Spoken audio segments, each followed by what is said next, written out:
ನಮಸ್ತೆ ಸ್ನೇಹಿತರೆ, human rights news ವರ್ಲ್ಡ್ಗೆ ಸ್ವಾಗತ. ನಾನು ನಿಮ್ಮ ಪ್ರಶಾಂತ್ PRS. ನಮ್ಮೊಂದಿಗೆ ವಿಶೇಷ ಅತಿಥಿ ವಿದ್ಯಾ ಎಸ್ ನಾಯಕ್, ನಾಗರಿಕ ಸೇವಾ ಟ್ರಸ್ಟ್ನ ಉಪಾಧ್ಯಕ್ಷರು.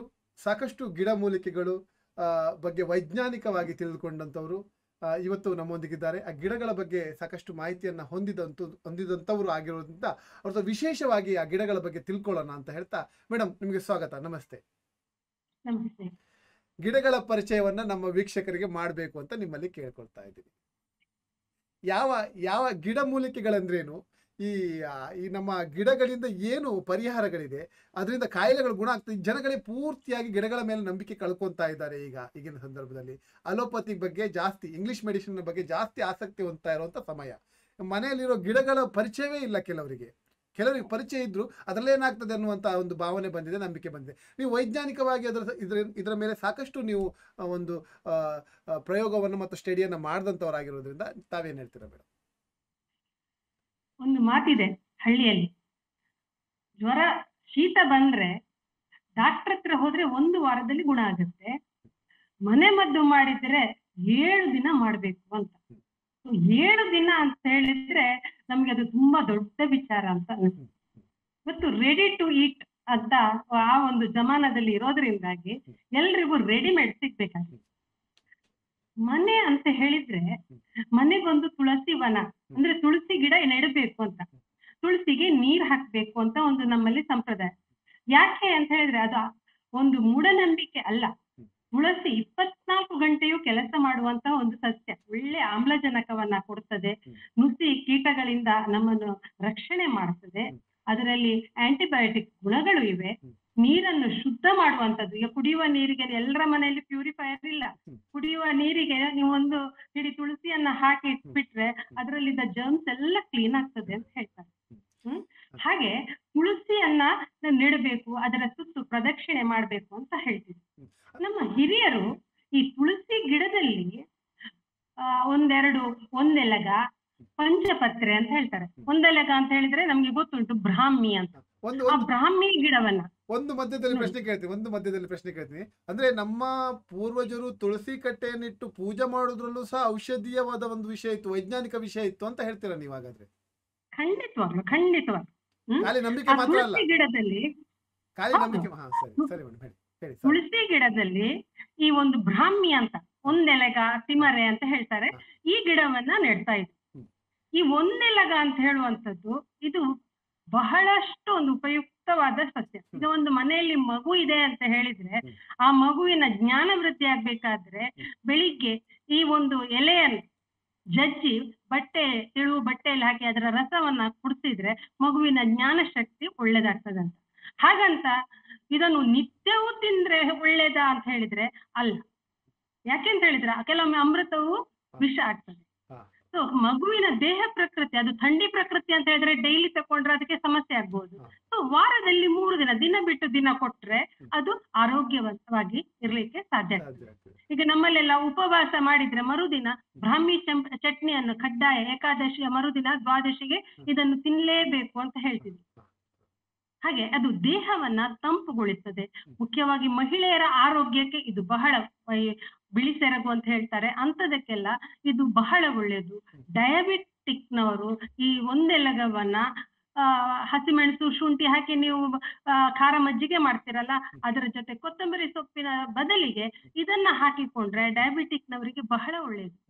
ಇಂಥ ಸಸ್ಯಗಳನ್ನ ನಾವು ಟ್ಯಾರಿಸ್ ನಲ್ಲಿ ಇದ್ದು ಮನೆಯಲ್ಲಿ ಇದ್ರೂ ಸಹ ತುಳಸಿಯಲ್ಲಿ ಇದನ್ನ ನೆಡ್ಕೊಂಡು, ಅಂದ್ರೆ ನೀವು ಔಷಧೀಯ ಗುಣಗಳಿರುವಂತ ಗಿಡಗಳನ್ನ ಆಹಾರ ರೂಪದಲ್ಲಿ ಸೇವನೆ ಮಾಡೋದು ಹೇಗಂತ ಹೇಳ್ತಾ ಇದ್ದೀರಾ. ಅಂದ್ರೆ ಖಾಲಿ ಔಷಧಿಗೆ ಮಾತ್ರ ಹೋಗ್ಬೇಡಿ, ನೀವು ಆಹಾರ ರೂಪದಲ್ಲಿ ಔಷಧಿಯನ್ನು ಬಳಸಬಹುದು ಅಂತ ಅಲ್ವಾ ಮೇಡಮ್ ನೀವು ಹೇಳ್ತಾ ಇರೋದು? ಖಂಡಿತವಾಗಿ. ಹಾಗೇನೆ ತುಳಸಿಯಲ್ಲಿ ಇನ್ನೊಂದು ಗಿಡ ಪಂಚಪತ್ರೆ ಅಂತ.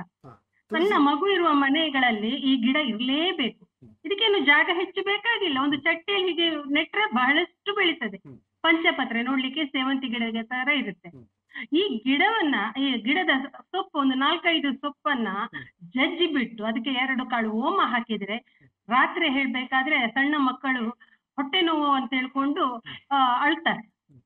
ನಮ್ಮಲ್ಲಿ ತುಳುವಿನಲ್ಲಿ ಹೇಳ್ತಾರೆ ಮಿಜಿಲಪುರಿ ಅಂತ, ಸಣ್ಣ ಜಂತು ಹುಳುಗಳು, ಸಣ್ಣ ಹುಳುಗಳು. ಆ ಸಮಸ್ಯೆಗಳು ತುಂಬಾ ಸ್ವೀಟ್ಸ್ ತಿಂದಾಗ ಅದು ರಾತ್ರಿ ಹೊತ್ತಿಗೆ ತುರಿಕೆ ಏನಲ್ ರೀಜನ್ ಅಲ್ಲಿ ಅಂದ್ರೆ ಅವರಿಗೆ ಇದಾಗುತ್ತೆ, ಇರಿಟೇಷನ್ಸ್ ಆಗುತ್ತೆ. ತುಂಬಾ ಆ ಕಿರಿಕಿರಿ. ಸಂದರ್ಭದಲ್ಲಿ ಅಥವಾ ಅಜೀರ್ಣ ಆದ್ರೂ ಸಹ ಆಗ್ತದೆ, ಇದರ ರಸವನ್ನ ಗುದ್ದಿ ಕೊಟ್ಟರು ಆಗ್ತದೆ ಓಮ ಹಾಕಿ, ಅಥವಾ ಕಷಾಯ ಮಾಡಿ 1-2 ಚಮಚ ಮಗುವಿಗೆ ಕುಡಿಸಿದ್ರೆ ಠಮ್ ಅಂತ ನಿಲ್ತದೆ. ಹಾ. So, ಇದು ಪ್ರತಿಯೊಬ್ರು ಒಬ್ಬ ಮನೆ ಅಂತ ಹೇಳಿದ ನಂತರ ಈ ಗಿಡ ಕಂಪಲ್ಸರಿಯಾಗಿ ನೆಡಬೇಕು. ಹ್ಮ್, ಹ್ಮ್. ಹಾಗೆ ನಮ್ಮ ಮನೆಗಳಲ್ಲಿ ನಾವು ಶೋ ಪ್ಲಾಂಟ್ ಆಗಿ ಮನಿ ಪ್ಲಾಂಟ್ ಅಂತ ನೆಡ್ತೀವಿ. ಹೌದು ಹೌದು. ಇದು ಯಾವ ಮನಿ ಪ್ಲಾಂಟ್ಗೆ ಕಡಿಮೆ ಇದೆ ಹೇಳಿ? ಅಮೃತ ಬಳ್ಳಿ ಅಲ್ಲ?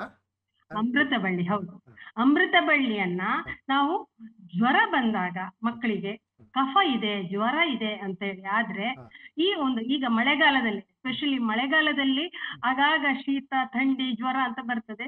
ಆವಾಗ ಒಂದು ಕಷಾಯ ಮಾಡಿ ಅದರದ್ದು ಕಷಾಯಕ್ಕೆ ಒಂದು ಸ್ವಲ್ಪ ಕಲ್ಸಕ್ಕರೆ ಬೇಕಿದ್ದಲ್ಲಿ ಹಾಕಿ ಕುಡಿದ್ರೆ ಜ್ವರ ನಿಲ್ತದೆ, ಆರೋಗ್ಯಕ್ಕೆ ಸಹ ಒಳ್ಳೇದು. ಶುಗರ್ ಪೇಷಂಟ್ಸ್ ಗಳಿಗೂ ಸಹ ಇದು ಒಳ್ಳೇದು. ಇದನ್ನ ನಿಮ್ಮ ಒಂದು ಪಾಟ್ ಅಲ್ಲಿ ಸೈಡಿಗೆ ಒಂದು ಹಗ್ಗ ಕೊಟ್ಟು ನೆಟ್ರೆ ಹಸಿರು ಆಯ್ತು, ಗಾರ್ಡನ್ಸ್ ಆಯ್ತು, ಆರೋಗ್ಯಕ್ಕೆ ಸಹ ಆಯ್ತು, ಚಂದವೂ ಆಯ್ತು, ಮನೆ ಮುಂದೆ ಚಂದವೂ ಆಯ್ತು, ಮನೆ ಚಂದವೂ ಆಯ್ತು. ಹೌದು, ಗ್ರೀನರಿ. ಸೊ ಇಂಥ ಗಿಡಗಳನ್ನ ಸುಲಭವಾಗಿ ನಾವು ನೆಟ್ಟುಕೊಳ್ಳಿಕ್ಕೆ ಸಾಧ್ಯ ಆಗ್ತದೆ. ಹಾಗೆ ಪ್ರತಿಯೊಬ್ರು ಮನೆಯಲ್ಲಿ ಬೆಳಿಗ್ಗೆ ಎದ್ದ ಕೂಡಲೇ ಚಾಕ್ ಬೇಕು ಅಥವಾ ಕಾಫಿ ಬೇಕು ಅಂತ ಹೇಳ್ತಾರೆ. ಸೊ ಚಾ ಕಾಫಿ ಆರೋಗ್ಯಕ್ಕೆ ಒಳ್ಳೇದು ಸಹ, ನಾನು ಕೆಟ್ಟದು ಅಂತ ಹೇಳುದಿಲ್ಲ. ಆದ್ರೆ ಅದರ ಜೊತೆ 1 ಸರ್ತಿ ಕುಡಿದ್ರೆ ಓಕೆ, 2 ಸರ್ತಿ 3 ಹೊತ್ತು ಕುಡೀರಿ ಬೇಕಾದ್ರೆ, ಬೇಡ ಹೇಳುದಿಲ್ಲ. ಆದರೆ ಇದು ಮಜ್ಜಿಗೆ ಸೊಪ್ಪು ಅಂತ ಹೇಳ್ತಾರೆ.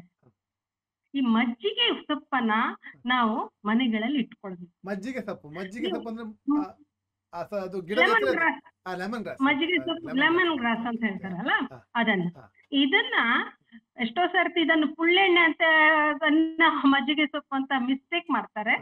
ಬಟ್ ಮಜ್ಜಿಗೆ ಸೊಪ್ಪನ್ನ ನಾವು ಒಂದು ಇಷ್ಟು ಚಿಕ್ಕ ಗಿಡವನ್ನು ತಂದ್ರೆ ಅದು ಪೊದೆ ತರ ಬೆಳೆಯುತ್ತೆ. ಅದ್ರ ಮೇಲಿನ ಎಲೆಗಳನ್ನ ಕಟ್ ಮಾಡಿ ಇಟ್ಕೊಂಡ್ರೆ ನೀವು ಹೀಗೆ ಚಾ ಮಾಡ್ಬೇಕಾದ್ರೂ ಅದ್ರ 2 ಎಲೆಯನ್ನು ಹಾಕೊಳ್ಬಹುದು. ಅಥವಾ ಎಲ್ಲಿಯಾದ್ರೂ ಬಹಳ ಚಂದ, ಬಹಳ ಮಸಾಲಾ ಟೀ ತರ ಆಗುತ್ತೆ. ಚಾ ಹುಡಿ ಸ್ವಲ್ಪ ಕಮ್ಮಿ ಮಾಡಿ ಅಷ್ಟೇ, ಸ್ವಲ್ಪ ಚಾ ಹುಡಿಯನ್ನು ಸ್ವಲ್ಪ ಹಾಕಿ ಕುದಿಯುವ ನೀರಿಗೆ ಇದನ್ನು ಹಾಕಿ ಮತ್ತೆ ಚಾ ಹುಡಿ ಹಾಕಿ ಮುಚ್ಚಿ ಇಟ್ಬಿಟ್ರೆ ಬಹಳ ಚೆನ್ನಾಗಿ ಟೀ ಆಗುತ್ತೆ. ಇದನ್ನ ನಿಮ್ಮ ಮನೆಯಲ್ಲಿ ಮೇಡಮ್ ಹೇಳ್ತಾ ಇರೋದನ್ನ ನಿಮ್ಮ ಮನೆಯಲ್ಲಿ ಪ್ರಯೋಗ ಮಾಡಿ ನೋಡಿ. ಅವ್ರು ಹೇಳ್ತಾ ಇರೋದು ಎಲ್ಲವೂ ಸಹ ವೈಜ್ಞಾನಿಕವಾದ ವಿಚಾರ, ಮತ್ತೆ ನಿಮ್ಮ ಆರೋಗ್ಯ ಸಹ ವೃದ್ಧಿ ಆಗ್ತದೆ. ಇನ್ನು ಏನ್ ಹೇಳ್ತಾರೆ ಕೇಳೋಣ ಮೇಡಮ್, ಮತ್ತೆ ಏನ ಹೇಳಿ.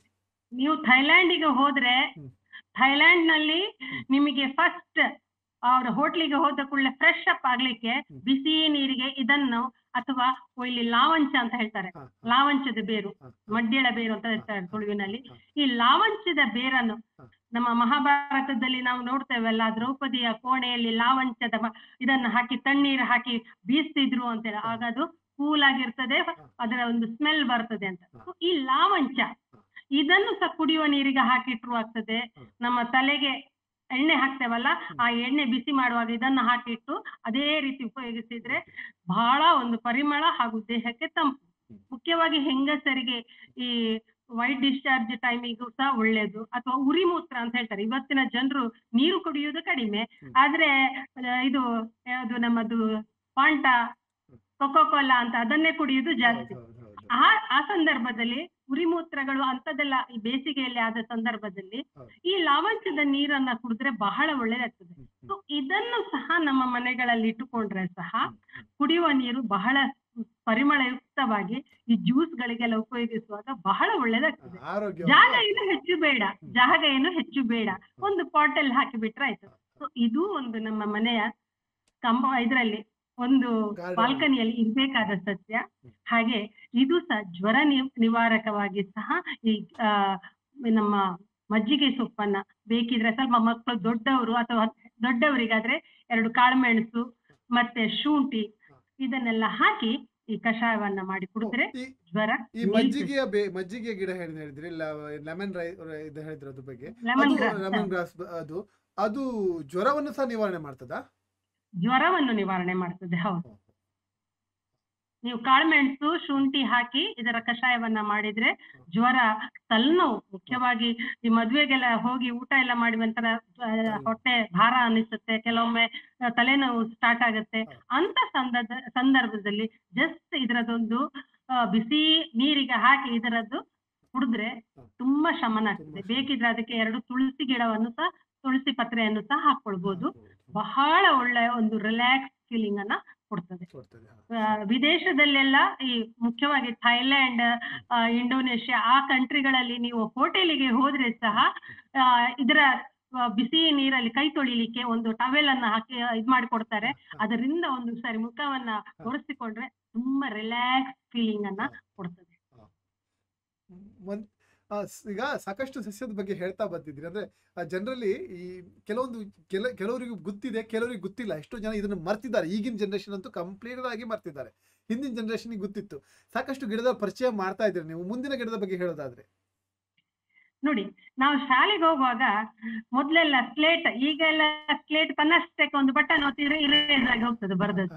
ಆದ್ರೆ ನಾವೆಲ್ಲ ಹೋಗ್ಬೇಕಾದ್ರೆ ಒಂದು ಚಂಡಿ ಬಟ್ಟೆ ಅಥವಾ ಸ್ಪಾಂಜ್ ತುಂಡನ್ನ ಹೋಗ್ತಿದ್ದೆವು. ಅಥವಾ ಅದಕ್ಕಿಂತ ಸ್ವಲ್ಪ ಮೊದ್ಲು ಹೋದ್ರೆ ನೀರ್ಕಡ್ಡಿ ಗಿಡ ಅಂತ ಹೇಳ್ತೀವಿ ನಾನು. ನೀರ್ಕಡ್ಡಿ ಗಿಡ, ಈ ನೀರ್ಕಡ್ಡಿ ಗಿಡ ನಿಮ್ಮ ಲಾನ್ ಅಲ್ಲಿ ಆಗ್ಲಿ ಎಲ್ಲಿ ಸಹ ಹುಟ್ಟುತ್ತಾ ಇರ್ತದೆ. ಇದಕ್ಕೆ ಅಂತ ಪೆಪ್ಪರೈನ್ ಅಂತ ಹೇಳ್ತಾರೆ ನೋಡಿ. ಇಲ್ಲಿ ಕಾಳುಮೆಣಸಿನ ತರ ಅದಕ್ಕೆ ಇದು ಬರುತ್ತೆ ಕಡ್ಡಿ. ಅದನ್ನ ಹೀಗೆ ಹಿಚಕಿದ್ರೆ ನೀರು ಚೆನ್ನಾಗಿ ಬರ್ತದೆ, ಸ್ಲೇಟ್ ಚೆನ್ನಾಗಿ ಉಜ್ಜಿ ಹೋಗುತ್ತೆ.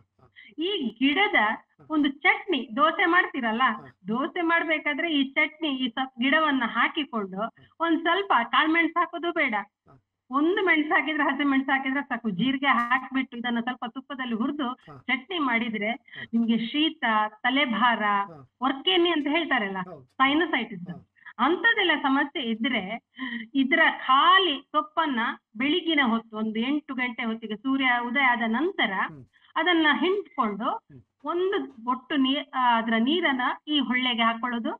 2 ನಿಮಿಷ ಆದ ನಂತರ ಈ ಹೊಳ್ಳೆಗೆ ಒಂದು 3 ಬೊಟ್ಟನ್ನ ಹಾಕಿಕೊಂಡ್ರೆ ನಿಮ್ಮ ಈ ಸೈನಸೈಟಿಸ್ ಕಂಪ್ಲೀಟ್ ಗುಣ ಆಗ್ತದೆ. ಒಂದು 3 ದಿನ ಹಾಕಿದ್ರೆ ಕಂಪ್ಲೀಟ್ ಗುಣ ಆಗ್ತದೆ. ಅಥವಾ ನಮ್ಮ ಗಾರ್ಡನ್ ಗಳಲ್ಲಿ ಇದು ಈಗಂತೂ ಮಳೆಗಾಲದಲ್ಲಿ ಬೇಕಷ್ಟು ತುಂಬೆ ಗಿಡ ಅಂತ ಹೇಳ್ತಾರೆ. ಬಿಳಿ ಸಣ್ಣ ಸಣ್ಣ ಹೂ ಆಗುತ್ತೆ ತುಂಬೆ, ಈಶ್ವರನಿಗೆ ಪೂಜೆಗೆ ಇಡ್ತಾರಲ್ಲ. ಪೂಜೆಗೆ ಇಡ್ತಾರೆ, ಹೌದು. ಈ ತುಂಬೆ ಗಿಡದ ಸೊಪ್ಪು ಅದನ್ನು ಸ್ವಲ್ಪ ಜಜ್ಜಿ ಅದರ ಬಿಂದು ನೀರಿನ ಬಿಂದನ್ನು ಸಹ ಮೂಗಿಗೆ ಹಾಕಿದ್ರೆ ನಿಲ್ತದೆ. ಇದು ತುಂಬಾ ಜನರಿಗೆ ಒಂದ್ಸರಿ ಶೀತಕ್ಕೆ ಮದ್ದಿಲ್ಲ. ಆದ್ರೆ ಶೀತಕ್ಕೆ ಯಾಕೆ ಮದ್ದನ್ನ ಮಾಡ್ಬೇಕು ಅಂತ ಹೇಳಿದ್ರೆ ಅದರಿಂದ ಕಫದಿಂದ ಮತ್ತೆ ಸೈನಸೈಟಿಸ್, ಇಂಥ ಜ್ವರ ಈ ರೀತಿ ಅದು ಆಗ್ತದೆ ಅಂತ ಹೇಳುವುದಕ್ಕೋಸ್ಕರ ಶೀತಕ್ಕೆ ಮದ್ದನ್ನ ಮಾಡುವುದೇ ಹೊರತು ಶೀತ ಒಂದು ವೈರಲ್. ಹಾಗೆ ಈ ಒಂದು ಸೊಪ್ಪಿನ ಒಂದು ಬಿಂದು ನೀರಿನ ಅದರದ್ದು ರಸವನ್ನ ತೆಗೆದು ಮೂಗಿಗೆ ಹಾಕಿದ್ರೆ ಒಂದು ಸರ್ತಿ ಹಾಕ್ಬೇಕಾದ್ರೆ ತುಂಬಾ ಕಣ್ಣು ಮೂಗಿನಿಂದ ಎಲ್ಲ ನೀರು ಬರ್ತದೆ. ಆದ್ರೆ ಲೈಫ್ ಲಾಂಗ್ ಮತ್ತೆ ನಿಮಗೆ ಸೈನಸೈಟಿಸ್ ಬರುವುದಿಲ್ಲ. ಒಂದು 3 days ಇದನ್ನ ಕಂಟಿನ್ಯೂಸ್ ದಿನದಲ್ಲಿ 2 ಹೊತ್ತು, ಬೆಳಿಗ್ಗೆ ಮತ್ತೆ ಸಂಜೆ 4 ಗಂಟೆ ಹೊತ್ತಿಗೆ ಇದನ್ನ ಹಾಕಿದ್ರೆ ಬಹಳ ಒಳ್ಳೆಯದು. ಸೊ ನಮಗೆ ಈ ಒಂದು ಕಫ ಆಯ್ತು, ಶೀತ ಆಯ್ತು ಅಂತ ಹೇಳಿದ್ರೆ ಸುಲಭ ಮದ್ದು ಅಂದ್ರೆ ನಮ್ಮ ತುಳಸಿ ಗಿಡದ ಎಲೆಗಳನ್ನ ತರುದು, ಅದನ್ನು ಸ್ವಲ್ಪ ಜಜ್ಜಿ ಜೇನು ಹಾಕಿ ಕೊಡ್ಬೇಕು. ಆದ್ರೆ ಇವತ್ತು ಜೇನು ಸಹ ಒಂದು ವಿಷ ಆಗಿ ಬಿಟ್ಟಿದೆ. ಈಗ ಪ್ಯೂರ್ ಜೇನು ಯಾವ್ದಂತ ಮಾಡೋದು ಮೇಡಮ್? ಅದೇ ವ್ಯಾಪಾರ ಆಗಿದೆ. ಎಲ್ಲ ಜೇನನ್ನು ಬಿಸಿ ಮಾಡಿ ಕೊಡ್ತಾರೆ. ಜೇನು ಬಿಸಿ ಮಾಡಿದ್ರೆ ವಿಷ. ಜೇನನ್ನು ಬಿಸಿ ನೀರಿಗೆ ಹಾಕಿ ಬಿಸಿ ಮಾಡ್ತಾರಾ? ಜೇನನ್ನ ಬಿಸಿ ಮಾಡಿ ಕೊಡ್ತಾ ಇದ್ದಾರೆ ಈಗ ಜೇನನ್ನ? ಅಯ್ಯೋ, ಅವ್ರ ಬಾಟ್ಲ್ಗಳಲ್ಲಿ ಹಾಕುವವರು ಅದನ್ನ ಆ ರೀತಿ ಮಾಡ್ತಾರೆ ರೀ. ಆಮೇಲೆ ಬಿಸಿ ನೀರಿಗೆ ಜೇನು ಹಾಕಿದ್ರೆ ಬೊಜ್ಜು ಕರಗ್ತದೆ ಅಂತ ಹೇಳಿದ್ರೆ ಅದು ಸಹ ವಿಷ. ನಮ್ಮ ಶಂಪಾ ದೈತೋಟ್ರು, ವೆಂಕಟರಾಮ್ ದೈತೋಟ್ರ ಆದ್ರೆ ಈ ಒಂದು ಅಜ್ಜಿ ಮದ್ದಿನ ಒಂದು ಪರಂಪರೆಯವರು ಅವ್ರು ಹೇಳ್ತಾ ಇದ್ರು ಈ ರೀತಿಯಲ್ಲಿ ಆ ರೀತಿ ಕುಡಿಬಾರದು ಅಂತ. ಏಕಮೂಲಿಕಾ ವೈದ್ಯವನ್ನ ಅವರು ಫಾಲೋ ಮಾಡ್ತಾ ಇದ್ರು. ಹಾಗೆ ಜೇನು ನಮ್ಮ ಮನೆಗಳಲ್ಲಿ ಅಥವಾ ಈ ಕಾಡಿನಲ್ಲಿ ನಮಗೆ ಸಂಪರ್ಕ ಇದ್ದ ಮಲೆಕುಡಿಯರ ನಾವು ಇದ್ ಮಾಡ್ಕೊಂಡ್ರೆ ಆ ಜೇನು ಬೇರೆ ಬೇರೆ ಹೂವಿನ ಮಕರಂದವನ್ನ ಹೀರಿದಂತ ಜೇನು, ಈಗ ಮುಜಂಟಿ ಜೇನು ಅಂತ ಹೇಳ್ತಾರೆ, ಕೊಳ್ಚೆ ಅಂತ ಹೇಳ್ತಾರೆ, ಬೇರೆ ಬೇರೆ ಜೇನುಗಳು ಇರ್ತದೆ. ಅದರಲ್ಲಿ ಮುಜಂಟಿ ಮಕ್ಕಳಿಗೆ ಬಹಳ ಒಳ್ಳೇದು ಅಂತ ಸಣ್ಣ ಗೂಡಲ್ಲಿ ಬರ್ತದೆ. ಹೌದು, ಚಿಕ್ಕ ಚಿಕ್ಕ ಇದ್ರಲ್ಲಿ. ಹೌದು, ಮಿಶ್ರಿ ಜಿಗ ಅಂತ ಕರೀತಾರೆ. ಅದೇ ಇರ್ಬೋದಲ್ಲ? ಹೌದು ಹೌದು ಹೌದು ಹೌದು. ಅದರಲ್ಲಿ ಈ ತುಳಸಿ ರಸವನ್ನ ಸೇರಿಸಿ ಕೊಟ್ರೆ ಮಕ್ಕಳಿಗೆ ಶೀತಕ್ಕೆ ಒಳ್ಳೇದು ಅಂತ ಹೇಳ್ತೇವೆ. ಹಾಗೆ ಈರುಳ್ಳಿ ರಸ, ಈರುಳ್ಳಿಯನ್ನ ಸ್ವಲ್ಪ ಜಜ್ಜಿ, ಅದರಲ್ಲಿ ಬಿಳಿ ಈರುಳ್ಳಿ ಆದ್ರೆ ಒಳ್ಳೇದು, ಅದನ್ನ ಜಜ್ಜಿ ಜೇನು ಸೇರಿಸಿ ಕೊಡುವಂಥದ್ದು. ಅಥವಾ ಶುಂಠಿಯನ್ನು ಯಾವಾಗ್ಲೂ ಸಿಪ್ಪೆ ತೆಗೆದು ಅದನ್ನ ಜಜ್ಜಿ ಒಂದ್ ಸ್ವಲ್ಪ ನೀರಲ್ಲಿ ಹಾಕಿಡ್ಬೇಕು. ಆವಾಗ ಅದರ ಸುಣ್ಣ ಕೆಳಗೆ ನಿಲ್ತದೆ. ಆ ಮೇಲಿನ ತಿಳಿಗೆ ಜೇನು ಸೇರಿಸಿ ಕೊಟ್ಟರು ಸಹ ಶೀತ ಕಡಿಮೆ ಆಗ್ತದೆ. ಈ ರೀತಿ ಕಫ ಆಗದ ಹಾಗೆ ತಡೆಗಟ್ಲಿಕ್ಕೆ ಇದನ್ನೆಲ್ಲ ನಾವು ಕೊಡ್ಲಿಕ್ಕೆ ಆಗ್ತದೆ. ಆಮೇಲೆ ಮಕ್ಕಳಿಗೆ ಜ್ವರ ಇದ್ರೆ ಯಾವುದು ಇಲ್ಲ ನಿಮ್ಮಲ್ಲಿ ಅಂದ್ರೆ ಗರಿಕೆ ಹುಲ್ಲು ಎಲ್ಲಿಯೂ ಸಿಗುತ್ತೆ ನಿಮ್ಗೆ. ಈ ಗರಿಕೆ ಹುಲ್ಲನ್ನ ಚೆನ್ನಾಗಿ ಕುದಿಸಿ ಅದಕ್ಕೆ ಜೀರಿಗೆ ಹಾಕಿ ಕುಡಿದ್ರು ಸಹ ಜ್ವರ ಶಮನ ಆಗ್ತದೆ. ಗರಿಕೆ ಹುಲ್ಲಿಗೆ ಜೀರಿಗೆ ತುಂಬಾ ಜ್ವರ ಶಮನ ಆಗ್ತದೆ. ಜ್ವರ ಶಮನ ಆಗುತ್ತೆ. ಆ ರೀತಿಯಲ್ಲಿ ನಾವು ಹಾಕಬಹುದು. ಅಥವಾ ಅದಕ್ಕೆ ಜೊತೆಯಲ್ಲಿ ಬೇಕಾದ್ರೆ 2 ತುಳಸಿ ಎಲೆಯನ್ನು ಹಾಕೊಳ್ಬಹುದು. ಈ ಮಳೆಗಾಲದಲ್ಲಿ ತುಂಬಾ ಜ್ವರ ಬರ್ತದೆ, ಚಳಿ ಇರುತ್ತೆ. ಅಂತ ಸಂದರ್ಭದಲ್ಲಿ ಇದನ್ನ ನಾವು ನೆಲಬೇವು ಅಂತ ಹೇಳ್ತೇವೆ ಅಥವಾ ಕಿರಾತ ಕಡ್ಡಿ ಅಂತ ಹೇಳ್ತೇವೆ. ತುಂಬಾ ಯೂಸ್ ಮಾಡ್ತಾ ಉಪಯೋಗಿಸ್ತಾರೆ. ಹೌದೌದು. ಈ ಕಿರಾತ ಗಡ್ಡಿಯನ್ನು ಒಂದ್ ಸಣ್ಣ ಗೆಲ್ಲನ್ನು ಎಲ್ಲಾದ್ರೂ ನೆಟ್ಬಿಟ್ರು ಸಹ ಮತ್ತೆ ಅದರ ಬೀಜ ಬಿತ್ತು ಬಹಳಷ್ಟು ಆಗ್ತದೆ. ಮೊದ್ಲೆಲ್ಲ ನಾವು ಶಾಲೆಯಲ್ಲಿ ಇರ್ಬೇಕಾದ್ರೆ ಸ್ವಾತಂತ್ರ್ಯ ದಿನಾಚರಣೆ ಸಂದರ್ಭದಲ್ಲಿ ದೇಶದ ಧ್ವಜವಾಡುದು ಈ ಕಡ್ಡಿಯನ್ನು ನೆಟ್ಟು ಅಥವಾ ಭಾರತದ ಚಿತ್ರವನ್ನು ಮಾಡುವಂತದ್ದು ಈ ರೀತಿಯಲ್ಲೆಲ್ಲ ಡಿಸೈನ್ ಗಳನ್ನು ಮಾಡ್ತಾ ಇದ್ವಿ ಶಾಲೆಗಳಲ್ಲಿ. ಸೊ ಈ ಕಿರಾತ ಕಡ್ಡಿಯನ್ನ ಕಾಳುಮೆಣಸು ಶುಂಠಿ ಎಲ್ಲ ಹಾಕಿ ಕಷಾಯ ಮಾಡಿ ಕುಡಿದ್ರೆ ಸಹ ಎಂತ ಚಳಿ ಜ್ವರ ಇದ್ರೂ ಸಹ ಕಡಿಮೆ ಆಗ್ತದೆ. ಈಗ ಡೆಂಗು ಬಹಳ ಒಂದು ಪ್ರಚಲಿತದಲ್ಲಿರುವುದು ಡೆಂಗು. ಸೊ ಡೆಂಗು ಅಲ್ಲಿ ಪ್ಲಾಟ್ಲೆಟ್ಸ್ ಕಡಿಮೆ ಆಗ್ತದೆ ಅಂತ ಹೇಳಿ ಆದ ಸಂದರ್ಭದಲ್ಲಿ ನಾವು ಪಪ್ಪಾಯಿ ಗಿಡದ ಎಲೆ ಅಥವಾ ಕೊಂಬು ಉಂಟಲ್ಲ ಅದರ ಕಷಾಯ ಮಾಡಿ ಕುಡಿದ್ರೆ ಪ್ಲಾಟ್ಲೆಟ್ಸ್ ಹೆಚ್ಚಾಗ್ತದೆ. ಕೆಂಪು ರಕ್ತ ಕಣಗಳು ಬಿಳಿ ರಕ್ತ ಕಣಗಳು ಅದೇ ರೀತಿಯಲ್ಲಿ ಹೆಚ್ಚಾಗುವುದರಿಂದ ಆ ರೀತಿ ಅಂದರೆ ರಕ್ತ ಕಣ ಕೆಂಪು ರಕ್ತ ಕಣ ನಮ್ಮಲ್ಲಿ ಕಡಿಮೆ ಆಗ್ತಾ ಹೋಗುದು ಅದರಲ್ಲಿ. ಹಾಗಾಗಿ ಅದನ್ನ ನಾವು ಕಷಾಯ ಮಾಡಿಕೊಂಡು ಕುಡಿದ್ರೆ ನಮ್ಗೆ ಬಹಳ ಒಳ್ಳೆಯ ಒಂದು ರಿಲೀಫ್ ಸಹ ಸಿಗ್ತದೆ. ಈ ಕೆಲವೊಂದು ಸಾರಿ ಶೀತ ಜೋರಾಗಿ ತಲೆ ಸಿಡಿತದೆ. ಆ ತಲೆ ಸಿಡಿದ ಸಂದರ್ಭದಲ್ಲಿ ನಮ್ಮಲ್ಲಿ ಮೂಂಡಿ ಅಂತ ಹೇಳ್ತೇವಲ್ಲ, ಮೂಂಡಿ ಗಿಡ ಅಂತ ಹೇಳ್ತೇವೆ, ಅದರ ದಂಟು ಕೆಸುವಿನ ಹಾಗೆ ದೊಡ್ಡ ಮರತಣಿಗೆ ಎಲೆ ಅಂತ ಹೇಳ್ತಾರೆ. ಈ ಕಾಂಡ ಉಂಟಲ್ಲ, ಈ ಕಾಂಡವನ್ನು ಒಂದ್ ಸ್ವಲ್ಪ ಗ್ಯಾಸ್ ಅಲ್ಲಿ ಇಟ್ಟು ಬಿಸಿ ಮಾಡ್ಬೇಕು. ಬಿಸಿ ಮಾಡಿಕೊಂಡು ಅದರ ರಸವನ್ನ ತಲೆಗೆ ಈ ನೆತ್ತಿ ಉಂಟಲ್ಲ ಅದಕ್ಕೆ ಹಾಕಿದ್ರೆ ಶೀತ ಎಲ್ಲ ಮೂಗಿನಿಂದ ಇಳಿದು ಬರ್ತದೆ. ಅದು ಉರಿಯೋದಿಲ್ಲ, ಗಿಂಡೋದಿಲ್ವಾ ತಲೆ ಹಾಕೊಂಡ್ರೆ? ಉರಿಯೋದು ಮತ್ತೆ ಗಿಂಡೋದಿಲ್ವಾ ತಲೆ ಹಾಕೊಂಡ್ರೆ? ಸ್ವಲ್ಪ ಬಿಸಿ ಬಿಸಿ ಇಡ್ಬೇಕು, ಈ ರೀತಿ ಶೇಕ ಕೊಡ್ತಾ ಇರ್ಬೇಕು ಹೀಗೆ ಮಾಡ್ಕೊಂಡು. ಮತ್ತೆ ಹಣೆಗೆ ಹೀಗೆ ಅದನ್ನ ಶೇಕ ಇಟ್ಕೊಂಡ್ರೆ ನಿಮ್ಮ ಒರ್ಕೆನಿ ಆಗುದೇ ಇಲ್ಲ. ಶೀತ ತಲೆಗೆ ಇದ್ದ ಶೀತ ಇಳಿದುಕೊಂಡು ಬರ್ತದೆ, ತಲೆನೋವು ಕಡಿಮೆ ಆಗ್ತದೆ. ಹೀಗೆ ಬಹಳಷ್ಟು ನಾವು ಈ ಸಾಮಾನ್ಯ ಕಾಯಿಲೆಗಳಿಗೆ ಔಷಧಿಯನ್ನ ಮಾಡ್ತೀವಿ. ಮತ್ತೆ ನಮ್ಮ ಆಹಾರ ಕ್ರಮದಲ್ಲಿ ಸ್ವಲ್ಪ ಬದಲಾವಣೆಯನ್ನ ಮಾಡ್ಬೇಕು. ನಮಗೆ ಈಗ ಸ್ವಲ್ಪ ವಯಸ್ಸಾದ ನಂತರ ನರ ಸೆಳೆತಗಳು ಅಥವಾ ಈ ಕೈ ಸ್ವಲ್ಪ ನಡುಕ ಬರುವಂತದ್ದು, BP, ಶುಗರು, ಈ ಎಲ್ಲ ಲೈಫ್ ಸ್ಟೈಲ್ ಡಿಸಾರ್ಡರ್ಸ್ ಗಳು ಬರ್ತದೆ. ಸುಲಭದಲ್ಲಿ ಏನು ಮಾಡಬಹುದು ಅಂತ ಹೇಳಿದ್ರೆ ನಾವು ನಮ್ಮ ನಿತ್ಯ ಬೆಳಿಗ್ಗೆ ಎದ್ದ ಕೂಡಲೇ ಒಂದು ಕಷಾಯ. ಪೇರಳೆ ಗಿಡ ಎಲ್ಲರ ಮನೆಯಲ್ಲಿ ಇರುತ್ತೆ, ಅಥವಾ ಡಿಪಾರ್ಟ್ಮೆಂಟ್ನವರ ಮಾರ್ಗದ ಬದಿಯಲ್ಲಿ ವಾಕಿಂಗ್ ಹೋದಾಗ್ಲೂ ಈ ಗಿಡ ಸಿಗುತ್ತೆ ನಿಮಗೆ. ಆಮೇಲೆ ಮಾವಿನ ಎಲೆಯು ಎಲ್ಲ ಕಡೆಯಲ್ಲೂ ನಿಮಗೆ ಪೇರಳೆ ಗಿಡದಲ್ಲಿ ಏನಾಗ್ತದೆ ಅಂತ ಹೇಳಿ. ಪೇರಳೆ ಗಿಡ ನೋಡಿ, ಪೇರಳೆ ಗಿಡದಲ್ಲಿ ನಿಮಗೆ ಹಲ್ಲು ನೋವು ಉಂಟು, ಡಾಕ್ಟರ್ ಹತ್ರ ಹೋಗ್ಲಿಕ್ಕೆ ಆಗ್ಲಿಲ್ಲ, ಇಮಿಡಿಯೇಟ್ ರಾತ್ರಿ ಒಂದು ತೆಗಿಬೇಕು ಅಂತ ಹೇಳಿದ್ರೆ 4 ಪೇರಳೆ ಎಲೆಯನ್ನ ಚೆನ್ನಾಗಿ ಜಗ್ದು ಅದರ ರಸವನ್ನ ಕುಡಿದು ಬಾಯಲ್ಲಿ ವೀಳ್ಯದೆಲೆ ತರ ಇಟ್ಟುಕೊಂಡ್ರೆ ಹಲ್ಲು ನೋವು ಕಡಿಮೆ. ಮಕ್ಕಳಿಗೆ ಭೇದಿ ಆಗ್ತಾ ಇದೆ, ತುಂಬಾ ನೀರು ಈ ಸಾಮಾನ್ಯವಾಗಿ ಹಲ್ಲು ಬರುವ ಸಂದರ್ಭ ಅಂತ ಹೇಳ್ತೇವಲ್ಲ, ಈ ಹಲ್ಲು ಬರುವ ಸಂದರ್ಭದಲ್ಲಿ ಮಕ್ಕಳು ಪಚ್ಚೆ ಒಂಥರ ಭೇದಿ ಮಾಡ್ತವೆ. ಅಂತ ಸಂದರ್ಭದಲ್ಲಿ ಈ ಪೇರಳೆ ಗಿಡವನ್ನ ಜಜ್ಜಿ ಅದಕ್ಕೆ ಸ್ವಲ್ಪ ಜೀರಿಗೆ ಹಾಕಿ ಜಜ್ಜಿಕೊಂಡು ಆ ರಸವನ್ನ ಕುಡಿಸಿದ್ರೆ ಮಗುವಿಗೆ ಅದು ನಿಲ್ತದೆ.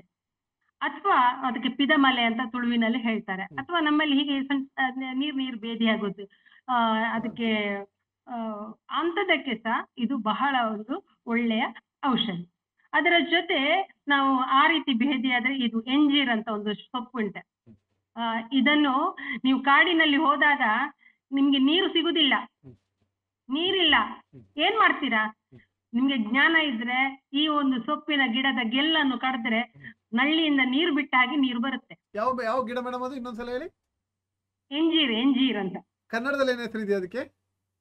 ಕನ್ನಡದಲ್ಲಿಯೂ ಇಲ್ಲಿ ದಕ್ಷಿಣ ಕನ್ನಡದಲ್ಲಿ ಅದನ್ನ ಅದೇ ರೀತಿಯಲ್ಲಿ ಹೇಳ್ತಾರೆ. ಬಟ್ ನಿಮ್ಗೆ ನೀವು ಗೂಗಲಿಗೆ ಹೋದ್ರೆ ನಿಮ್ಗೆ ಸಿಗುತ್ತೆ ಅದ್ರದ್ದು. ನಾನು ಸ್ವಲ್ಪ ಹುಡುಕಬೇಕಾಗ್ತದೆ ಇಲ್ಲಿಗೆ, ನನಗೆ ನೋಡ್ಬೇಕಾಗ್ತದೆ. ಅದಕ್ಕೆ ಕ್ಯಾಲಿಕಾಪ್ಟರಸ್ ಫ್ಲೋರಿಬಂಡಾ ಅಂತ ಹೇಳ್ತಾರೆ. ಸ್ವಲ್ಪ ಕಷ್ಟ ಆಗ್ತದೆ ಬೊಟಾನಿಕಲ್ ನೇಮ್. ಕ್ಯಾಲಿಕಾಪ್ಟರಿಸ್ ಫ್ಲೋರಿಬುಂಡಾ ಅಂತ ಹೇಳ್ತಾರೆ. ಸೊ ಆ ಗಿಡವನ್ನ ಅಂದ್ರೆ ಅದ್ರಲ್ಲಿ ತಂದು ಇಷ್ಟಿಷ್ಟು ದೊಡ್ಡ ಹೂವಿನ ಗೊಂಚಲಾಗ್ತದೆ.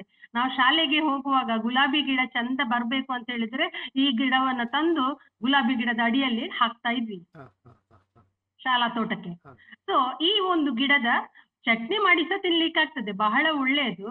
ಈ ಚಿಗುರನ್ನ ನೀವು ಜೀರಿಗೆ ಹಾಕಿ ಕುಡಿದ್ರು, ಜಜ್ಜಿ ಅದರ ರಸ ಕೊಟ್ಟರು ಸಹ ಈ ಪಿದಮಲೆ ಅಂತ ಹೇಳ್ತೇವೆ, ಅಥವಾ ಮಕ್ಕಳಿಗೆ ಹಲ್ಲು ಬರುವ ಸಂದರ್ಭದಲ್ಲಿ ಆಗುವ ಭೇದಿಗೆ ಇದೊಂದು ಬಹಳ ಒಳ್ಳೆಯ ಔಷಧಿ. ಸೊ ನಾವು ಈ ಮಳೆಗಾಲ ಅಂತ ಹೇಳಿಲ್ಲ, ಪ್ರತಿನಿತ್ಯದಲ್ಲಿ ಬೇರೆ ಬೇರೆ ಒಂದು ಗಿಡಗಳ ಕಷಾಯವನ್ನು ಕುಡಿಯುವ ಒಂದು ರೂಢಿಯನ್ನ ಇಟ್ಟುಕೊಂಡ್ರೆ ಬಹಳ ಒಳ್ಳೆಯದು. ನಮ್ಮಲ್ಲಿ ಬಹಳಷ್ಟು ಹೆಂಗಸರಿಗೆ ರಕ್ತಹೀನತೆ ಅಥವಾ ಸೂತಕದ ಸಮಸ್ಯೆ ಬರ್ತದೆ. ಅಂತ ಸಂದರ್ಭದಲ್ಲಿ ಬೇಂಗದ ಕೆತ್ತೆಯ ಕಷಾಯವನ್ನ ಕುಡಿದ್ರೆ ಅದು ನಾನು ಹೇಳ್ತೇನೆ ನಮ್ಮ ಹಳ್ಳಿಯ ಬಾರ್ನವಿಟ ಅಂತ ಹೇಳ್ಬೋದು. ಬೇಂಗದ ಕಷಾಯ ಅದಕ್ಕೆ ಇಲ್ಲ, ಬೇಂಗದ ಮರ ಅಂತೇಳಿ ಹೇಳ್ತಾರೆ. ಡಿಪಾರ್ಟ್ಮೆಂಟ್ ನಿಮ್ಮ ರೋಡ್ ಸೈಡ್ ಅಲ್ಲೆಲ್ಲ ನೆಟ್ಟಿದ್ದಾರೆ ಅದಕ್ಕೆ ಆ ಮರವನ್ನ. ಹಾಗೆ ಆ ಮರದ ನಿಮಗೆ ತೋರಿಸ್ತಾನೆ ಒಂದು ನಿಮಿಷ. ಅದರ ಒಂದು ಕಷಾಯವನ್ನ ನೀವು ಕುಡಿದ್ರೆ ಬಹಳ ಒಳ್ಳೆಯದು. ಅಥವಾ ಬಣುಪು ಅಂತ ಸಹ ಹೇಳ್ತಾರೆ. ಒಂದು ಮೊದಲಿನ ಕಾಲದಲ್ಲಿ ನಮ್ಮ ಹಿರಿಯರು ಈ ಸುಣ್ಣ ತಿಂತಿರ್ಲಿಲ್ಲ. ಸುಣ್ಣದ ಬದಲಿಗೆ ಮರದ ಬಣುಪಿನ ಮರ ಅಂತ ಹೇಳ್ತಾರಲ್ಲ, ಅದರದ ಒಂದು ಕಷಾಯವನ್ನ ಮಾಡಿ ಅದರ ಸುಣ್ಣವನ್ನ ತೆಗೆದು ಅದನ್ನ ಕುಡಿತಾ ಇದ್ರು, ಅದನ್ನ ಉಪಯೋಗಿಸ್ತಾ ಇದ್ರು. ನೋಡಿ ಅದಕ್ಕೆ ಬೊಟಾನಿಕಲ್ ನೇಮ್ಸ್ ಪೆಟ್ರೋಕಾರ್ಪಸ್ ಮಾರ್ಪಿಯಂ ಅಂತ ಹೇಳ್ತಾರೆ. ಮತ್ತೆ ಹೌದು, ಬಣುಪುಗೆ ಬೇಂಗಕ್ಕೆ, ಬಣುಪುಗೆ ಟರ್ಮಿನೇಲಿಯಾ ಟೊಮೆಂಟೋಸಾ ಅಂತ ಹೇಳ್ತಾರೆ. ಟೊಮೆಂಟೋಸಾ ಅಂತ ಹೇಳ್ತಾರೆ. ಸೊ ಹಿಂಗೆ ಇದರಲ್ಲಿ ನೀವು ನೋಡ್ಬೋದು. ಇದು ಬೇಂಗ, ಇದು ಬಣುಪು ಅಂತ ಹೇಳ್ತಾರೆ. ಈ ಗಿಡದ ತೊಗಟೆಯನ್ನ ತಂದು ಕಷಾಯ ಮಾಡಿದ್ರೆ ನಮ್ಗೆ ಕ್ಯಾಲ್ಸಿಯಂ ಸಿಗುತ್ತೆ, ಬಿ ಕಾಂಪ್ಲೆಕ್ಸ್ ಸಿಗ್ತದೆ. ಇಲ್ಲ ಅಂತ ಹೇಳಿದ್ರೆ ಈಗ ಚಳಿಗಾಲದಲ್ಲಿ ನಮ್ಮಲ್ಲಿ ಹೇಳ್ತಿದ್ರು ಕಾಲ ಕಾಲಕ್ಕೆ ತಕ್ಕಂತ ಆಹಾರ ತಿನ್ಬೇಕು ಅಂತ. ಈಗ 365 ದಿನ ನಮ್ಗೆ ಎಲ್ಲಾ ತರಕಾರಿಗಳು ಸಿಗ್ತದೆ. ಆದ್ರೆ ನಾವು ಹಿಂದೆ ಮಳೆಗಾಲ ಅಂತ ಹೇಳಿದ್ರೆ ನಮಗೆ ಇದ್ದದ್ದು ಹಲಸಿನ ಸೊಳೆ, ಉಪ್ಪಿನಲ್ಲಿ ಹಾಕಿದ ಮಾವಿನಕಾಯಿ, ಅಥವಾ ಪೆಜಕಾಯಿ ಅಂತ ಹೇಳ್ತಾರೆ, ಹಬ್ಬಲಸು, ಇಂಥದನ್ನೇ ನೆಲ್ಲಿಕಾಯಿ ಉಪ್ಪಿನಲ್ಲಿ ಹಾಕಿದ್ದನ್ನೇ ತಿಂದುಕೊಂಡು ದಕ್ಷಿಣ ಕನ್ನಡದವರು ಮುಖ್ಯವಾಗಿ ಬದುಕುತ್ತಿದ್ದದ್ದು. ಮತ್ತೆ ಈ ಕೊಡಿ ಚಟ್ನಿಗಳು, ತಂಬ್ಳಿಗಳು ಇದೇ ನಮ್ಮ ಆಹಾರವಾಗಿತ್ತು. ಇದು ನೋಡಿ ಕುಂಟಳೆ ಅಂತ ಹೇಳ್ತಾರೆ, ಕುಂಟಳೆ ಹಣ್ಣು ಅಂತ. ಇದ್ರಲ್ಲಿ ತುಂಬಾ ಬಿ ಕಾಂಪ್ಲೆಕ್ಸ್ ಇದೆ. ಇದರ ಕಷಾಯವನ್ನ ಮಾಡಿ ಕುಡಿದ್ರೆ ಬಾಯಿ ಹುಣ್ಣು ಕಡಿಮೆ ಆಗ್ತದೆ. ನೇರಳೆ ಹಣ್ಣಿನಾಗೆ ಉರುಟು ಕಾಯಿ ಬರ್ತದೆ. ಕಪ್ಪು ಇರ್ತದೆ, ನೀಲಿ ಇರ್ತದೆ. ಕಪ್ಪು ಇರ್ತದೆ ನೇರಳೆ, ಹಾಗೆ ಕಪ್ಪು ಇರ್ತದೆ, ಬಟ್ ಉರುಟಾಗಿರ್ತದೆ. ನೇರಳೆ ಅಷ್ಟು ದೊಡ್ಡ ಮರ ಸಹ ಅಲ್ಲ. ಸೊ ಇದರ ತೊಗಟೆಯ ಇದರ ಚಿಗುರಿನ ಕಷಾಯವನ್ನ ಮಾಡಿ ಕುಡಿದ್ರೆ ಸಹ ಬಹಳ ರುಚಿಯಾಗಿರ್ತದೆ. ನಮ್ಮ ಕಾಂಪ್ಲನ್ ಕುಡಿದ ಹಾಗೆ ಹಾಲು ಸೇರಿಸಿ ಕುಡಿದ್ರೆ ಆ ರೀತಿಯಲ್ಲಿ ಕಷಾಯಗಳನ್ನ ಮಾಡುವಂಥದ್ದು. ಹಾಗೆ ಕೊಟ್ಟೆ ಮುಳ್ಳು ಅಂತ ಹೇಳ್ತೇವೆ ನಾವು, ಬಿಳಿ ಒಂಥರ ಏಪ್ರಿಲ್ ನಲ್ಲಿ ಹಣ್ಣಾಗ್ತದೆ. ಈ ಪಶ್ಚಿಮ ಘಟ್ಟದಲ್ಲಿ ಬಹಳ ಜಾಸ್ತಿ ಆಗುವಂತದ್ದು ಕೊಟ್ಟೆ ಹಣ್ಣು ಅಂತ ಹೇಳ್ತಾರೆ, ಕೊಟ್ಟೆ ಮುಳ್ಳು. ಈ ರೀತಿ ಇದರ ತೊಗಟೆ ಕಷಾಯವನ್ನ ಮಾಡಿದ್ರು ಸಹ ಬಾಯಿ ಹುಣ್ಣಿಗೆ ಒಳ್ಳೇದು, ಬಿ ಕಾಂಪ್ಲೆಕ್ಸ್ ತುಂಬಾ ಇರುದು. ಇಂಥ ಮರದ ತೊಗಟೆಗಳಿಂದ ಕಷಾಯವನ್ನು ಒಂದು ಸರ್ತಿ ನೀವು ಒಂದು ದೊಡ್ಡ ಒಂದು ತಪ್ಪಲೆಯಲ್ಲಿ ಮಾಡಿಟ್ರೆ ಅದನ್ನ ಯಾರು ಗೆಸ್ಟ್ ಬಂದ್ರು ಸಹ ನೀವು ಅದನ್ನು ಹಾಕಿ ಕೊಟ್ರೆ ಗೊತ್ತೇ ಆಗುದಿಲ್ಲ. ಚಾ ಕಾಫಿಗಿಂತ ಹಾಲು ಬೆಲೆ ಜಾಸ್ತಿ ಇರ್ಬೇಕಾದ್ರೆ ಪೌಷ್ಟಿಕಾಂಶ ಸಹ, ಈಗ ಹಾಲು ಒಂದು ಬಿಳಿ ವಿಷವೇ ಆದ್ರೂ ಸಹ ಅದನ್ನು ಸೇರಿಸಿ ಕೊಟ್ರೆ ನಮ್ಗೆ ಪೌಷ್ಟಿಕಾಂಶ ಸಿಗ್ತದೆ. ಸೊ ಈ ರೀತಿಯಲ್ಲಿ ನಮ್ಮ ಆಹಾರದಲ್ಲಿ ಇಟ್ಟುಕೊಂಡು, ಮುಖ್ಯವಾಗಿ ನಾನು ಹೇಳುವುದು ವಯಸ್ಸಾದವರಿಗೆ ಈ ಪೇರಳೆ, ಮಾವಿನ ಚಿಗುರು.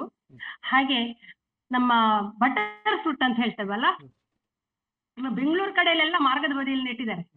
ಈ ಬಟರ್ ಫ್ರೂಟ್ ಅಂತ ಹೇಳ್ತಾರೆ, ಬೆಣ್ಣೆ ಹಣ್ಣು. ಈ ಬೆಣ್ಣೆ ಹಣ್ಣು, ಆಮೇಲೆ ನಮ್ಮ ನುಗ್ಗೆ ಸೊಪ್ಪು, ಇದೆಲ್ಲ ನೀವು ವಾಕಿಂಗ್ ಹೋಗುವಾಗ ನಿಮ್ಗೆ ಸಿಗುವಂತ ಗಿಡಗಳು. ಒಂದು 5 ಎಲೆಯನ್ನ ತಂದು 2 ಲೀಟರ್ ನೇರಳೆ ಗಿಡ 5 ಎಲೆಯನ್ನ ಹಾಕಿ ನೀವು ಕಷಾಯ ಮಾಡಿ, ಜೀರಿಗೆ ಹಾಕಿ ಕಷಾಯವನ್ನ ಕುಡಿದ್ರೆ ನಿಮ್ಗೆ BP, ಶುಗರ್, ಕೈ ನಡುಗುದು, ನರದ ಪ್ರಾಬ್ಲಮ್ ಇದೆಲ್ಲವೂ ಸಹ ಶಮನ ಆಗ್ತದೆ. ಸೊ ಈ ಕಷಾಯಗಳನ್ನ ನಮ್ಮ ಆಹಾರದಲ್ಲಿ ಬಳಕೆ ಮಾಡುದು. ಈ 45 ವರ್ಷ ಆದ ನಂತರದ ಹೆಂಗಸರಿಗೆ ಸ್ವಲ್ಪ ಸೂತಕ ನಿಲ್ಲುವ ಸಮಯ ಬರ್ತದೆ. ಅಂತ ಸಂದರ್ಭದಲ್ಲಿ ಹೆವಿ ಬ್ಲೀಡಿಂಗ್ ಇರ್ತದೆ. ಅಂತ ಸಂದರ್ಭದಲ್ಲಿ ನಮ್ಮಲ್ಲಿ ಅಶೋಕ ಅಂತ ಹೇಳ್ತೇವೆ, ಅಶೋಕ ಅರಿಷ್ಟ ಅಂತ ನಾವು ಬಾಣಂತಿಗೆಲ್ಲ ಕೊಡ್ತಿದ್ದೇವಲ್ಲ. ಸೊ ಆ ಅಶೋಕ ಅರಿಷ್ಟದಲ್ಲಿ ಯಾವ ಗಿಡಗಳನ್ನು ಹಾಕ್ತಾರೆ ಅಂತ ಹೇಳೋದು ಎಲ್ಲರಿಗೂ ಗೊತ್ತಿರ್ತದೆ. ಅದು ರೋಡ್ ಸೈಡ್ ಅಲ್ಲಿ ಅಶೋಕ ಹಾಕುವುದನ್ನು ಮತ್ತೆ ಇದು ಸ್ವಲ್ಪ ಹಾಕ್ತಾ ಇರುವಂತದ್ದು. ಸೊ ಈ ಅಶೋಕದ ಕೆತ್ತೆಯನ್ನು ಮತ್ತೆ ಇದೀಗ ಅವನತಿ ಅಂಚಿನಲ್ಲಿದೆಯಲ್ಲ ಮೇಡಮ್ ಈ ಅಶೋಕ ಅವನತಿ ಅಂಚಿನಲ್ಲಿ ಇದೆ ಅಂತ ಉಂಟು. ಆದ್ರೆ ಕೆಲವು ಈಗ ಪಾಕೆಟ್ಸ್ ನಮ್ಮ ದಕ್ಷಿಣ ಬೆಳ್ತಂಗಡಿ ತಾಲೂಕಿನಲ್ಲಿ ನಡ ಗ್ರಾಮದಲ್ಲಿ ಅದೇ ಒಂದು 10-12 ಎಕರೆಯಲ್ಲಿ ಅಶೋಕದ ಕಾಡು ಇದೆ.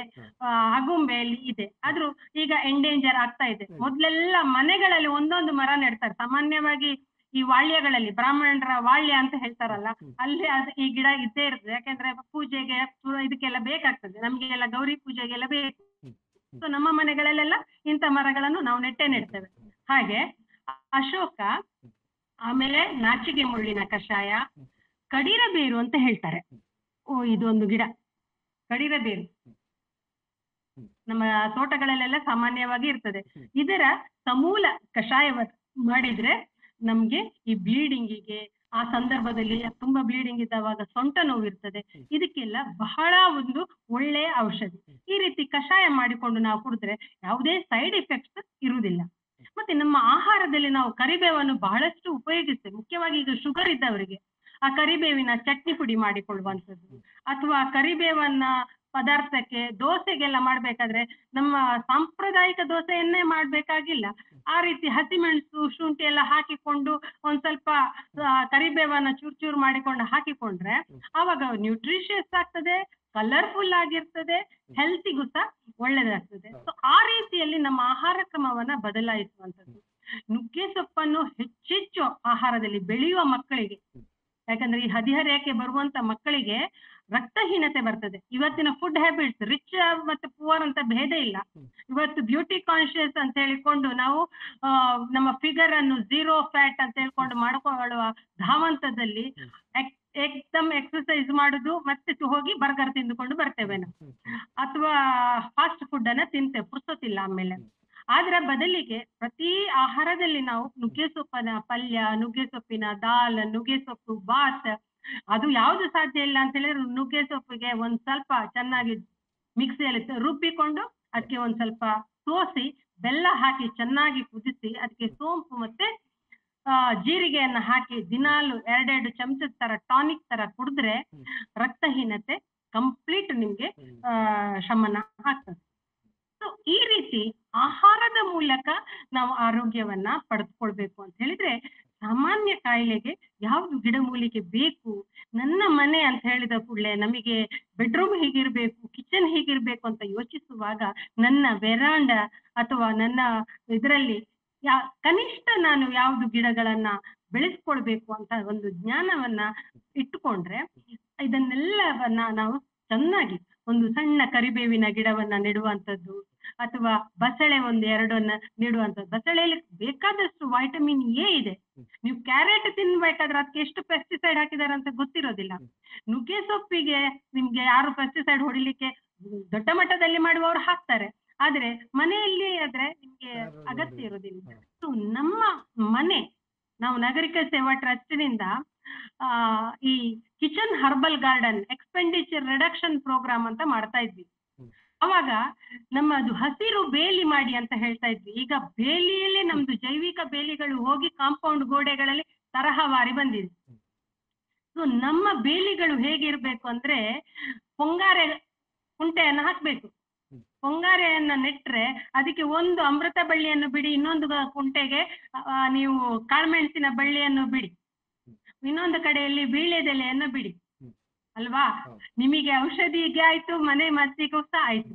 ನಂತರ ಕಳ್ಳಿ ಗಿಡಗಳನ್ನ ನೆಟ್ರೆ ಆಡುಗಳು ಬರುದಿಲ್ಲ. ಅದರ ಒಟ್ಟಿಗೆ ಸುದೆ ಮದ್ರಂಗಿ ಅಂತ ಹೇಳ್ತಾರೆ, ಈ ಮಕ್ಕಳಿಗೆ ಸೋಂಕಿಗೆ ಆಗುವಂತ ಸೋಂಕಿನ ಗಿಡ ಅಂತ ಹೇಳ್ತಾರೆ. ಅದನ್ನ ನೆಟ್ಟು ಬಿಟ್ರೆ ಔಷಧಿಯಾಗಿ ಸಹ ಉಪಯೋಗ ಆಗ್ತದೆ, ನಿಮ್ಗೆ ಆಡುಗಳ ಸಮಸ್ಯೆ ಬರುದಿಲ್ಲ. ಹಾಗೆ ಆಡು ಸೋಗೆಯನ್ನ ನೆಡ್ಬೇಕು. ಆಡು ಸೋಗೆಯನ್ನ ನೆಟ್ರೆ ಆಡು ಸೋಗೆಯನ್ನ ಜಜ್ಜಿ ಅದಕ್ಕೆ ಸ್ವಲ್ಪ ಜೇನು ತುಪ್ಪ ಹಾಕಿದ್ರೆ ಕಫ ನಿವಾರಣೆ ಆಗ್ತದೆ. ಈ ಮಕ್ಕಳಿಗೆ ಕುಯಿ ಬರ್ತದೆ ಅಂತ ಹೇಳ್ತಾರೆ. ಆಸ್ತಮ ಸಮಸ್ಯೆ ಬಂದ್ರೆ ಆಡು ಸೋಗೆಯನ್ನು ಉಪಯೋಗಿಸಿಕೊಂಡ್ರೆ ಅದು ಶಮನ ಆಗ್ತದೆ, ಕಫ ನಿವಾರಣೆ ಆಗ್ತದೆ. ಸೊ ಆಡು ಸೋಗೆಯನ್ನ ಆ ಬೇಲಿಗೆ ನೆಟ್ಟು ಬಿಡಿ. ನಂತರ ಒಂದ್ ಸ್ವಲ್ಪ ಹಿಪ್ಲಿ, ಇನ್ನೊಂದು ಕುಂಟೆಗೆ ಹಿಪ್ಲಿ ಗಿಡವನ್ನ ಬಿಟ್ಟು ಬಿಡಿ. ಸೊ ಬಳ್ಳಿ ತರ ಅದು ಚೆನ್ನಾಗಿ ಹಬ್ಬಿತು, ಇಲ್ಲಿ ಔಷಧಿಯ ಗಿಡಗಳು ಆಯ್ತು. ಹಾಗೆ ಕಿರಾತ ಕಡ್ಡಿ, ಸಾಂಬ್ರ ಬಳ್ಳಿ. ಈ ಸಾಂಬ್ರ ಬಳ್ಳಿಯನ್ನ ಉಪಯೋಗಿಸಿದ್ರೆ ಬೆಳಿಗ್ಗೆ ದೋಸೆಗೆ ಚಟ್ನಿಯನ್ನು ಮಾಡಬಹುದು.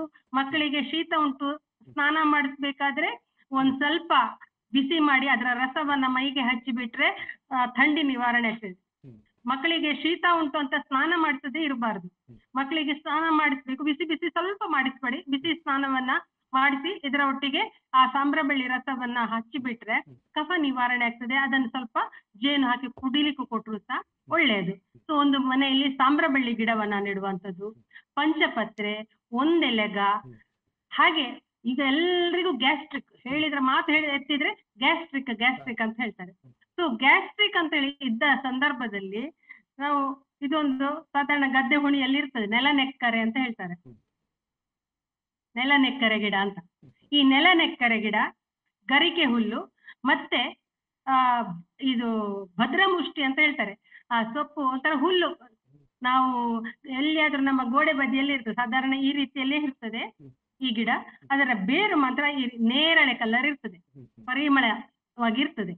ಆ ಭದ್ರಮುಷ್ಟಿಯನ್ನ ಹಾಕಿ ಕಷಾಯ ಮಾಡಿದ್ರೆ ನಿಮ್ಮ ಗ್ಯಾಸ್ಟ್ರಿಕ್ ಸಮಸ್ಯೆ 21 ದಿನ ನೀವು ಕುಡಿದ್ರೆ ಎಂತ ಗ್ಯಾಸ್ಟ್ರಿಕ್ ಹೊಟ್ಟೆ ನೋವು ಇದ್ರು ಸಹ ನಿಲ್ತದೆ. ಏನಿಲ್ಲ, ಖಾಲಿ ಹಾಕಿ ಕುದಿಸುದು, ಜೀರಿಗೆ ಹಾಕುದು. ಯಾವಾಗ ಬಾಯಾರಿಕೆ ಆಗ್ತದೆ ಅದನ್ನು ಹೋಗಿ ಕುಡೀರಿ. ಸ್ವಲ್ಪ ಹುಳಿ ಖಾರವನ್ನು ಕಡಿಮೆ ಮಾಡಿದ್ರೆ ಆಯ್ತು. ಇಲ್ಲದಿದ್ರೆ ಇವತ್ತು ನೀವು ಗ್ಯಾಸ್ಟ್ರಿಕ್ ಅಂತ ಡಾಕ್ಟರ್ ಹತ್ರ ಹೋದ ಕೂಡಲೇ ಅಪೆಂಡಿಸೈಟಿಸ್ ಅಂತ ಹೇಳಿಕೊಂಡು ಇನ್ನು ಕೊಯ್ದು ಬಿಡ್ತಾರೆ. ದೊಡ್ಡ ಒಂದು ಆಯುಷ್ಯ ಒಂದು ನಮ್ಗೆ ಕಾರ್ಡ್ ಯಾವ್ದು ಇನ್ಶೂರೆನ್ಸ್ ಉಂಟಾದ್ರೆ ಅಷ್ಟಕ್ಕೆ ಬಿಲ್ ಮಾಡಿ ಬಿಡ್ತಾರೆ ಅಲ್ವಾ. ಅದರ ಬದಲು ಇದನ್ನ ಒಂದು ಕಷಾಯ ಕುಡಿದ್ರೆ ಖಂಡಿತವಾಗ್ಲೂ ಆ ಗ್ಯಾಸ್ಟ್ರಿಕ್. ನಾನು ತುಂಬಾ ಜನ ನಮ್ಮ ಫ್ರೆಂಡ್ಸ್ಗಳು ಆ ರೀತಿ ಹೇಳಿದವಾಗ ಈ ಮದ್ದನ್ನು ಮಾಡಿ ಆಹಾರದಲ್ಲಿ ನಮ್ಮ ಮಕ್ಕಳನ್ನೆಲ್ಲ ಹಾಸ್ಟೆಲಿಗೆಲ್ಲ ಕಳಿಸಿದ್ರೆ ಹೆಚ್ಚಿನ ಮಕ್ಕಳಿಗೆ ನ್ಯೂಟ್ರಿಷನ್ ಪ್ರಾಬ್ಲಮ್ ಆಗ್ತದೆ. ಯಾಕಂದ್ರೆ ಹಾಸ್ಟೆಲ್ ನಲ್ಲಿ ಕುಂಬಳಕಾಯಿ, ಚೀನಿಕಾಯಿ ಇದರದ್ದೇ ಹೆಚ್ಚಾಗಿ ಪದಾರ್ಥಗಳು ಇರ್ತದೆ. ಆ ಸಂದರ್ಭದಲ್ಲಿ ಮಕ್ಕಳಿಗೆ ಒಂದು ಊಟ ಮಾಡುದಿಲ್ಲ, ಆ ರೀತಿ ಇರುವಾಗ ಒಂದು ಮೊಸರಲ್ಲಿ ಊಟ ಮಾಡ್ಲಿಕ್ಕೂ ಸಾಧ್ಯ ಆಗಿರುವುದು ಅಂತ ಹೇಳಿದ್ರೆ ಕೊಡಿ ಚಟ್ನಿ ಅಂತ ಹೇಳ್ತಾರೆ. ಸಮಂತೆ ಬಾಳಂತಿಯರಿಗೆ ಪಳದ್ಯ ಅಂತ ಮಾಡಿಕೊಡ್ತಾರೆ. ಈ ಚಿಗುರುಗಳನ್ನ ಯಾವ ಚಿಗುರುಗಳಾಗ್ತದೆ, ನಮ್ಮ ಹಳ್ಳಿಯಲ್ಲಿ ಹೇಳ್ತಾರೆ ಕನೆಪಡೆ ಮತ್ತೆ ಕಳ್ಳಿಯನ್ನು ಬಿಟ್ರೆ ಮತ್ತೆ ಎಲ್ಲ ಚಿಗುರು ತಿನ್ಲಿಕ್ಕಾಗತ್ತೆ ಅಂತ. ಸೊ ಸಸ್ಯದ ಚಿಗುರುಗಳು ಬೇರೆ ಬೇರೆ, ಈಗ ನಾನು ಔಷಧಿಗಳಿಗೆ ಯಾವ್ದೆಲ್ಲ ಚಿಗುರುಗಳನ್ನು ಹೇಳಿದೆ ಆ ಎಲ್ಲ ಚಿಗುರುಗಳನ್ನು ಉಪಯೋಗಿಸ್ಲಿಕ್ಕೆ ಆಗ್ತದೆ. ಕೊಟ್ಟೆ, ಚೂರಿ ಮುಳ್ಳು, ನೆಲನೆಕ್ಕರೆ, ಇದು ಪೇರಳೆ ಕುಡಿ, ಕೊರಜ್ಜಿ, ಹೀಗೆ ನೇರಳೆ ಅಂತ ಚಿಗುರುಗಳನ್ನ ಉಪಯೋಗಿಸಿಕೊಂಡು ಅದಕ್ಕೆ ಕೊತ್ತಂಬರಿ, ಜೀರಿಗೆ, ಮೆಂತೆ, ಸಾಸಿವೆ, ಅನಂತರ ಓಮ, ಕಾಳುಮೆಣಸು, ಮೆಣಸು, ತೆಂಗಿನಕಾಯಿ ಎಲ್ಲವನ್ನು ಚಂದ ಹುರಿದುಕೊಂಡು ಚಟ್ನಿ ಮಾಡಿಟ್ರೆ ತಿಂಗಳ ಕಾಲ ಹಾಳಾಗುದಿಲ್ಲ. ಆ ಚಟ್ನಿಗೊಂದು ಬೆಳ್ಳುಳ್ಳಿ ಒಗ್ಗರಣೆ ಹಾಕಿ ಕೊಟ್ಟು ಅದೊಂದು ಸ್ವಲ್ಪ ಸ್ವಲ್ಪ ಚಟ್ನಿಯನ್ನು ಮೊಸರಿನೊಟ್ಟಿಗೆ ತಿಂದ್ರೆ ಆರೋಗ್ಯಕ್ಕೆ ಹುಳಬಾಧೆ, ಹೊಟ್ಟೆ ನೋವು, ಯಾವುದೇ ಸಮಸ್ಯೆಗಳು ಸಹ ಬರುವುದಿಲ್ಲ. ಹಾಗೆ ಪೌಷ್ಟಿಕಾಂಶಗಳು ಸಹ ನಮ್ಗೆ ಸಿಗ್ತದೆ. ಇಂಥ ಚಟ್ನಿಗಳನ್ನ ಮಕ್ಕಳಿಗೆ ಮಾಡಿ ಕೊಡಬಹುದು. ಬಾಣಂತಿಯರಿಗೂ ಸಹ ಇದನ್ನ ಕೊಡ್ತಾರೆ. ಹಾಗೆ ನಾವು ನಿತ್ಯದಲ್ಲಿಯೂ ಇದನ್ನ ಉಪಯೋಗಿಸ್ಕೊಳ್ತೀವಿ. ಹಾಗೆ ಆಹಾರವನ್ನ ನಮ್ಮ ಅಂಗೈಯಲ್ಲೇ ಆಹಾರಗಳು ಇರ್ತದೆ, ಅಂದ್ರೆ ನಮ್ಮ ಮನೆ ಸುತ್ತಮುತ್ತಲಿಲ್ಲ, ಅದ್ರ ಜ್ಞಾನ ನಮಗಿರುವುದಿಲ್ಲ. ಹಳೇದೆಲ್ಲವೂ ಇದು ಮೂಢನಂಬಿಕೆ ಅಂತ ನಾವು ಮರೆಯುವುದು ಬೇಡ. ಓಲ್ಡ್ ಇಸ್ ಯಾವತ್ತು ಓಲ್ಡ್ ಇಸ್ ಗೋಲ್ಡ್ ಅಂತ ಹೇಳುವುದನ್ನ ಮರೆಯುವುದು ಬೇಡ. ನಮ್ಮ ಮನೆಗಳಲ್ಲಿ ನಾವು ಸ್ವಲ್ಪ ಇಂಥ ಆಹಾರ ಪದ್ಧತಿಗೆ ಮತ್ತೆ ನಾವು ಹೋಗೋಣ. ನಮ್ಮ ಆಹಾರ ವಿಹಾರ ಹಾಗೂ ಆರೋಗ್ಯವನ್ನ ಚೆನ್ನಾಗಿ ಕಾಪಾಡಿಕೊಳ್ಳೋಣ ಅಂತ ಹೇಳಲಿಕ್ಕೆ ಇಷ್ಟಪಡ್ತೀನಿ. ಸಾಕಷ್ಟು ಗಿಡಗಳ ಬಗ್ಗೆ ತಿಳಿಸ್ಕೊಟ್ರಿ ಮೇಡಮ್. ಇನ್ನು ವೈಜ್ಞಾನಿಕ ಗಿಡಗಳ ಸಂಬಂಧಪಟ್ಟ ಇನ್ನೂ ವಿಚಾರಗಳನ್ನ ಮುಂದಿನ ಸಂಚಿಕೆಯಲ್ಲಿ ಹೇಳ್ತಾ ಹೋಗ್ತಾರೆ ಮೇಡಮ್. ಅವರಿಗೆ ಸಮಯ ಇದ್ರೆ ಕೊಡ್ತಾ ಹೋಗ್ತಾರೆ. ವಿದ್ಯಾ ಎಸ್ ನಾಯಕ್ ಅವರು ಇಷ್ಟೊತ್ತು ನಮ್ಮೊಂದಿಗೆ ಮಾತನಾಡಿ ಸಾಕಷ್ಟು ಗಿಡಗಳ ಪರಿಚಯ ನಮಗೂ ಮತ್ತು ನಮ್ಮ ವೀಕ್ಷಕರಿಗೆ ಮಾಡಿರ್ತಾರೆ. ಅವರಿಗೆ ವಿಶೇಷವಾದ ಧನ್ಯವಾದಗಳು. ನಮಸ್ತೆ ಮೇಡಮ್.